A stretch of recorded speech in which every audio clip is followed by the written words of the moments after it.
कि अब्बा की तबीयत बहुत खराब थी और उसे उनकी दवाइयां लानी थी। वह कपड़े लेकर खुद हवेली पहुंच गई। वहां जाकर उसने देखा कि बेगम साहिबा अभी तक नहीं आई थी। वह 1 घंटे तक इंतजार करती रही। फिर आखिरकार बेगम साहिबा सीढ़ियों से नीचे उतरती नजर आई। बेगम साहिबा ने सुर्ख लाल साड़ी पहन रखी थी। भारी भरकम गुलूबंद गले में झूल रहा था और वह नाज नखरों से चलती हुई आ रही थी। उन्होंने तिरछी निगाहों से देखा और तंज भरे लहजे में बोली, इस बार बहुत देर कर दी तुमने साड़ियां सिलने में। दर्जन घबराई, तुरंत सफाई दी। बेगम साहिबा, मैंने तो 2 दिन पहले ही सिलाई पूरी कर ली थी। सोचा कि आपकी नौकरानी आकर ले जाएगी, लेकिन जब वह नहीं आई तो मैं खुद ही ले आई। बेगम साहिबा ने गुस्से से होंठ भींच लिए और बड़बड़ाते हुए बोली, इस सकीना की बच्ची को तो आने दो, उसे पूछती हूँ। फिर वह एक एक करके कपड़े खोलकर देखने लगी। थोड़ी देर बाद उनकी त्योरियां कुछ कम हुई और तारीफ करते हुए बोली, सिलाई तो बहुत अच्छी की है, पहनकर देखूंगी कि फिटिंग ठीक है या नहीं। दर्जन ने राहत की सांस ली। उसे लगा कि अब उसे मेहनत की मजदूरी मिल जाएगी। लेकिन तभी हवेली के एक कोने से शोरगुल उठा। ऐसा लग रहा था जैसे कोई बड़ा हंगामा हो गया हो। सारे मुलाजिम उस ओर दौड़ पड़े। किसी के हाथ में मोटा डंडा था तो किसी के हाथ में लाठी। बेगम साहिबा भी बेचैनी से उठ खड़ी हुई और चौकीदार को बुलाकर पूछा, क्या हुआ? चौकीदार घबराई आवाज में बोला, बेगम साहिबा, अभी अभी माली ने लॉन में बहुत बड़ा इच्छाधारी नाग देखा है। वह एक दरख्त से लिपटा हुआ बैठा था। शुक्र है कि माली ने देख लिया, जल्दी ही उसे पकड़ लेंगे। इतना सुनते ही हवेली के सारे लोग इकट्ठा हो गए। दर्जन भी घबरा गई, लेकिन उसे अपनी मजदूरी की फिक्र थी। वह कांपती आवाज में बोली, बेगम साहिबा, पैसे दे दीजिए, मुझे जाना है। बेगम साहिबा ने एक नजर उस पर डाली और लापरवाही से बोली, हाँ, मैं सकीना के हाथ पैसे भिजवा दूंगी। और भी कपड़े सिलवाने हैं तुमसे। दर्जन की उम्मीदें टूट गईं। वह मायूस होकर हवेली से निकली और पड़ोस की खाला रुकैया से उधार मांगने चली गई। लेकिन खाला ने उसे तिरस्कार भरी नजरों से देखा और गुस्से से बोली, हम कोई बैंक नहीं है जो हर बार तुम्हें उधार दें। लेकिन उनकी बड़ी बेटी नगीना बाजी मेहरबान थी। उन्होंने दर्जन को पैसे दे दिए। दर्जन ने तशकुर भरी नजरों से उन्हें देखा और जल्द वापस करने का वादा किया। घर आकर उसने अब्बा की दवाइयां खरीदी और थोड़ी सब्जी भी ले आई। अब्बा चारपाई पर लेटे थे और छोटा भाई सुहेल ट्यूशन से लौट आया था। ये तीनों ही एक दूसरे का सहारा थे। अम्मा का इंतकाल कब का हो चुका था और अब्बा मजूर हो चुके थे। अगर दर्जन के हाथ में सिलाई का हुनर ना होता तो शायद वे भूखे मर जाते। रात को जब वह अब्बा को हवेली में नाग दिखने वाली बात बता रही थी तो उनके चेहरे पर अजीब सा तनाव आ गया। उन्होंने धीरे से कहा, एक दिन तो उसे लौटना ही था, आखिर कब तक वह बदला लिए बिना रह सकता था? दर्जन चौंकी। अब्बा, आप क्या कह रहे हैं? अब्बा ने गहरी सांस ली और बोले, अगर उन्होंने उसे मार दिया तो वह फिर लौटेगा। इच्छाधारी नाग कभी नहीं मरता, 100 साल बाद फिर से जन्म लेता है। दर्जन हंस दी। अब्बा, आप भी ना, ये सब बस किस्से कहानियां हैं। मगर अब्बा के चेहरे की गंभीरता उसे उलझन में डाल रही थी। शाम ढलते ही मौसम अचानक बिगड़ गया। तेज आंधी और लाल मिट्टी के गुब्बार से घर की कच्ची दीवारें कांप उठी। नफीसा को डर लगने लगा। उसने फौरन सुहेल को अंदर बुलाया और अब्बा की चारपाई कमरे में बिछा दी। रात काफी बढ़ चुकी थी जब अचानक दरवाजे पर जोर की दस्तक हुई। नफीसा चौंक उठी। इतनी रात को कौन आ सकता था? अंदर से ही आवाज लगाई, कौन है? बाहर से भारी आवाज आई, मुसाफिर हूं, जख्मी हालत में हूं, एक रात की पनाह चाहिए। नफीसा जानती थी कि उनका घर मुसाफिरों के लिए रास्ता था, मगर इतनी रात को किसी अजनबी को अंदर बुलाना ठीक होगा? मगर जब उसने दरवाजा खोला तो सामने खड़े नौजवान को देखकर उसकी सांसें थम गईं। गहरी हरी आंखें, गोरी चिट्टी रंगत और एक शहजादे जैसी शख्सियत। लेकिन उसका हाल बुरा था। जिस्म पर जगह जगह गहरे जख्म थे, कपड़े खून में सने हुए थे। नफीसा घबराकर बोली, आपको इतनी चोट कैसे लगी? वह बोला, लोगों ने मारा है, कोई हिस्सा नहीं छोड़ा, लेकिन मैं भी उन्हें नहीं छोड़ूंगा। उसकी आवाज में अजीब सी दहशत थी। नफीसा ने दरवाजा खोलकर उसे अंदर आने दिया। वह पिलर के पास बैठ गया। नफीसा सोच रही थी कि अब्बा को जगा दे, मगर फिर ख्याल आया कि उनकी तबीयत खराब है। क्या आपके पास कोई कपड़ा होगा? उसने पूछा। नफीसा के पास सिर्फ नए कपड़े थे, मगर उसे अपना पुराना दुपट्टा याद आ गया। उसने वो दुपट्टा निकालकर उसे दे दिया। उसके हाथ जख्मी थे, इसलिए नफीसा खुद उसकी मरहम पट्टी करने लगी। उसका दिल जोर जोर से धड़क रहा था। इतनी करीबी से उसने पहले कभी किसी गैर मर्द को नहीं देखा था। वह चुपचाप बैठा था, जैसे अपना सब कुछ हार चुका हो। नफीसा ने उससे खाने का पूछा तो वह बोला, अगर थोड़ा खाना मिल जाए तो बड़ी मेहरबानी होगी। नफीसा ने जल्दी से रात का बचा हुआ खाना लाकर दे दिया। उसे देखकर वह सोचने लगी कि इतना खूबसूरत आदमी गांव में किसके घर आया होगा। उसकी आंखें किसी आम इंसान की नहीं लग रही थी। वह बोला, आपको मेरी वजह से आधी रात को तकलीफ हुई, इसके लिए माफी चाहता हूँ, मगर क्या करूँ, बड़ी मुश्किल से जान बचाकर यहाँ भागा हूँ, वरना वह लोग मुझे मार डालते। नफीसा परेशान हो गई। आपके दुश्मन इसी गांव के हैं? उसने सिर हिलाया। मैं ज्यादा कुछ नहीं बता सकता, मगर आप मुझ पर एक एहसान कर सकती हैं। जब तक मेरे जख्म ठीक न हो जाएं, मुझे इस घर में रहने दें और किसी को मेरे बारे में मत बताइएगा। नफीसा ने बिना सोचे कहा, आप जितने दिन चाहें यहाँ रह सकते हैं, हमारे घर में कोई आता जाता नहीं। वह तशना निगाहों से उसे देखता रहा, फिर जमीन पर लेट गया। शायद थकान हद से ज्यादा थी। नफीसा भी उसकी तरफ देखते देखते सो गई। सुबह जब उसकी आंख खुली तो वह घबरा गई। घर में उस अजनबी का नामो निशान तक नहीं था। उसने तो कहा था कि वह 3 दिन रहेगा, फिर अचानक कहां चला गया। यही सोचते हुए वह अब्बा और सुहेल के लिए नाश्ता तैयार करने लगी, लेकिन उसका दिल बेचैन था। जब उसके अब्बा ने अचानक उसे आवाज दी, उसने चाय का प्याला रखा और उनके पास चली गई। अब्बा के चेहरे पर हैरानी थी। ये सहन में अजीबोगरीब निशान कैसे हैं? अब्बा ने गंभीर लहजे में कहा। नफीसा ने उनकी निगाहों की सीध में देखा तो सच में फर्श पर अजीब से निशान थे। उसने अनजान बनते हुए कहा, अब्बा न जाने किस चीज के हैं, आप ही बताइए, आप ज्यादा तजुर्बेकार हैं। अब्बा ने गहरी सांस ली और बोले, ऐसे निशान तो खेतों में दिखते थे जहां नागों का बसेरा होता था। लगता है यहां से कोई नाग रंग कर गया है। अब्बा की बात सुनकर नफीसा के चेहरे का रंग उड़ गया, लेकिन अगले ही पल वह हंसने लगी। अब्बा, नाग हवेली में था, यहां नहीं। आप मुझे डराने की कोशिश कर रहे हैं।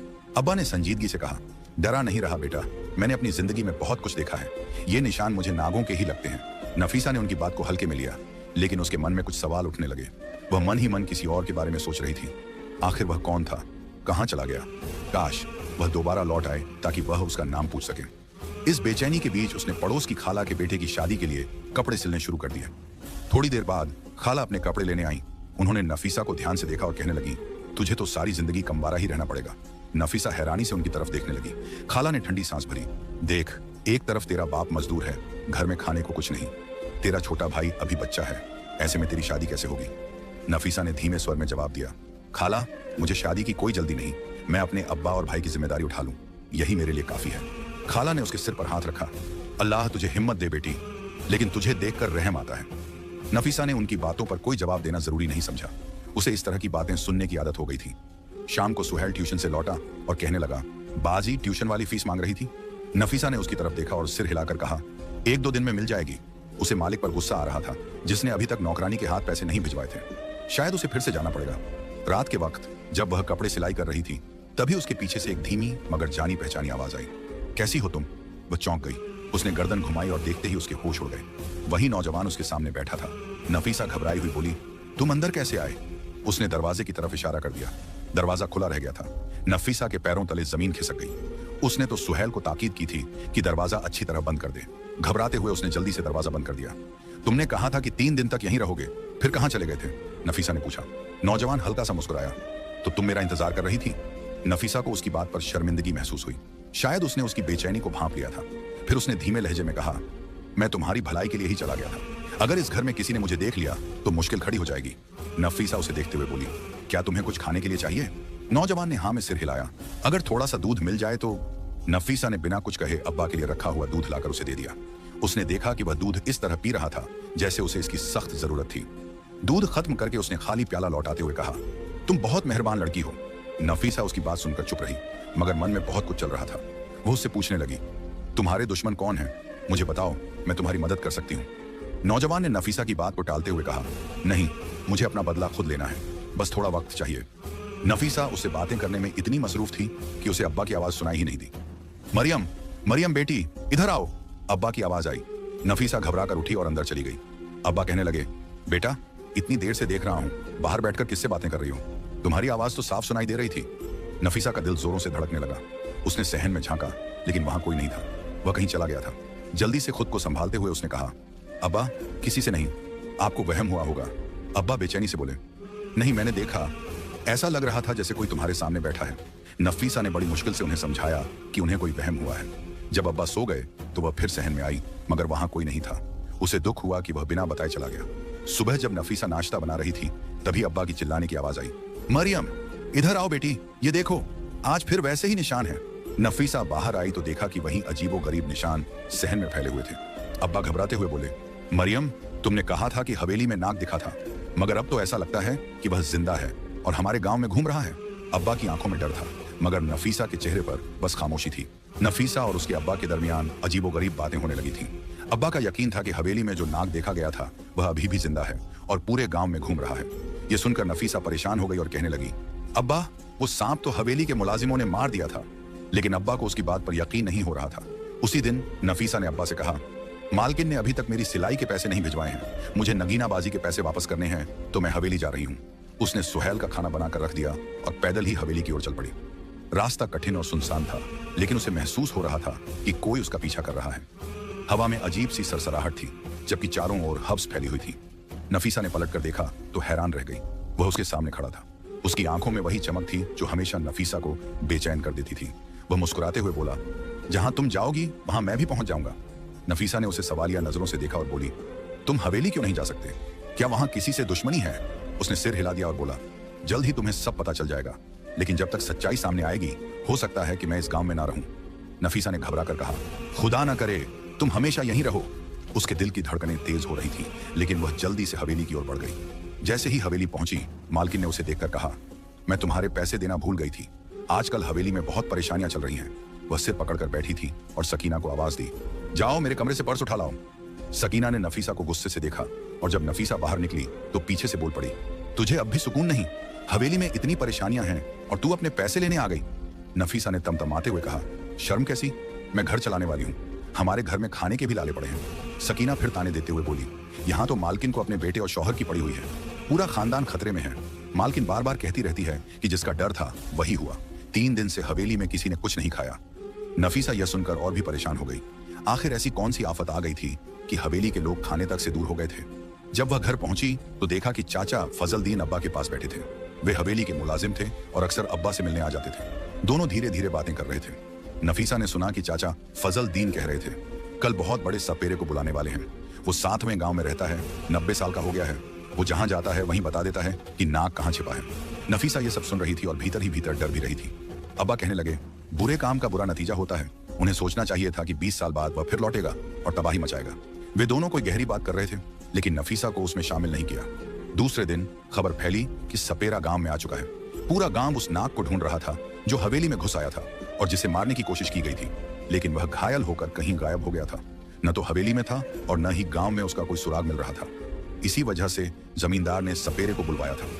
आधी रात को जब नफीसा बिस्तर पर लेटी थी तो उसे सहन में सरसराहट महसूस हुई। उसकी आंखें फौरन खुल गईं। वह घबरा कर बाहर आई और जो देखा उससे उसकी आंखें फटी की फटी रह गईं। वह नौजवान कोने में सहमा हुआ बैठा था। उसकी हालत देखकर नाफिसा हैरान रह गई। तुम अंदर कैसे आए? उसने पूछा। वह लड़का घबराई हुई आवाज में बोला, मैं दीवार कूद कर आया हूं। अगर ऐसा ना करता तो वो लोग मेरी जान ले लेते। नाफिसा उसे देखती रही। वह बार बार उसे मिलने क्यों आता था? उसका दिल हर बार उसकी मौजूदगी से बेचैन हो जाता था। उसने उस लड़के के जख्मों के बारे में पूछा। लड़का हल्की मुस्कान के साथ बोला, मैं बिल्कुल ठीक हूं, लेकिन तुम्हें एक बात कहना चाहता हूं। तुम बहुत खूबसूरत हो, बिल्कुल मेरी रूपा जैसी। यह सुनकर नाफिसा चौंक गई। रूपा कौन थी? ने उसने पूछा। लड़के की हरी आंखें आंसुओं से भर आईं। वह मेरी मोहब्बत थी। तुम्हारी आंखें बिल्कुल उसी जैसी हैं। तुम्हें देखकर बस उसी की याद आती है। नाफिसा के दिल में मायूसी उतर आई। इसका मतलब वह पहले से ही किसी और से मोहब्बत करता था। वह सोचने लगी, मैं तो बस एक गरीब दर्जिन हूं और यह इतना खूबसूरत नौजवान, इसे तो किसी शहजादी के साथ होना चाहिए। उसने खुद को संभालते हुए पूछा, तो कहां चली गई वह रूपा? लड़के की सांस गहरी हो गई। काश वह जिंदा होती, लेकिन वह अब इस दुनिया में नहीं है। उसकी आवाज में इतना दर्द था कि नाफिसा को महसूस हुआ कि वह रूपा सच में बहुत खुशनसीब थी, जिससे यह नौजवान इतनी मोहब्बत करता था। लड़के की आंखों में गुस्से की चमक थी। मेरी रूपा को मुझसे छीना गया था, उसने कड़वे लहजे में कहा। इस बात का सदमा मेरी रूह को खा गया है। मैं अंदर ही अंदर जल रहा हूं, अपने दुश्मनों से बदला लेने के लिए बेताब हूं। नाफिसा हैरान थी। किसने मारा था तुम्हारी रूपा को? लड़के ने कुछ देर उसे गौर से देखा, फिर बिना कुछ कहे उठकर चला गया। मैं फिर आऊंगा, कहकर वह रात के अंधेरे में गायब हो गया। अगले दिन फजलदीन चाचा नाफिसा के अब्बा के पास आया। वह कहने लगा, चल आज सपेरा पूरे गांव में नाग को तलाश करेगा, तुझे भी यह तमाशा देखना चाहिए। अब्बा पहले तो इनकार करने लगे, लेकिन फजलदीन ने उनके कान में कुछ कहा और वह फौरन तैयार हो गए। थोड़ी देर बाद फजलदीन और अब्बा बाहर गए, लेकिन जब लौटे तो अब्बा बेचैन थे। वह बड़बड़ा रहे थे। पूरे गांव में ढूंढ लिया, लेकिन वह जख्मी नाग कहीं नहीं मिला। नाफिसा समझ नहीं पाई कि अब्बा इतने परेशान क्यों थे, लेकिन अगले दिन जो हुआ उसने सबके होश उड़ा दिया। हवेली का मालिक अपने आदमियों के साथ उनके दरवाजे पर खड़ा था। साथ में एक बूढ़ा सपेरा भी था। हवेली का मालिक गुस्से से गरजा, नूरुद्दीन, तूने उस नाग को इस घर में छुपा कर रखा है। फजलदीन ने सब बता दिया है। अब्बा का सर झुका हुआ था। मैं कुछ नहीं जानता, उन्होंने धीरे से कहा। मालिक हंस पड़ा। अगर मेरी बात सच निकली तो सजा के लिए तैयार रहना। मैं मुर्दों को भी कब्र से निकाल सकता हूं। तभी सपेरे की बीन गूंज उठी। अचानक दीवार के पास एक लंबा मोटा नाग दिखाई दिया। वह झाड़ियों के पीछे जाकर गायब हो गया। पूरा गांव उसके पीछे दौड़ा, लेकिन वह नहीं मिला। नाफिसा कांप रही थी। उसने अब्बा से पूछा, यह सब क्या हो रहा है? हवेली का मालिक आपको इस तरह क्यों कह रहा था? अब्बा ने गहरी सांस ली और बोले, क्योंकि मैं उसके बहुत से राज जानता हूं। नाफिसा हक्का बक्का रह गई। तो क्या आप एक सपेरे थे? अब्बा ने सर झुका लिया। यह 20 साल पुरानी बात है, जब इस गांव में मेरी और उस चौधरी की बहुत चर्चा थी। मैं एक बहुत बड़ा सपेरा था, लेकिन फिर एक हादसे के बाद मैंने यह काम छोड़ दिया। हमारा गांव उस जगह पर था जहां पर रेत जमीन में दर्जनों सांप और नाग रेंगते नजर आते थे। उसी वक्त हवेली भी नई नई तामीर हुई थी, लेकिन हवेली के एक खुफिया कोने में एक नाग जोड़ा भी आबाद हो गया। वे दोनों अपनी दुनिया में मगन थे।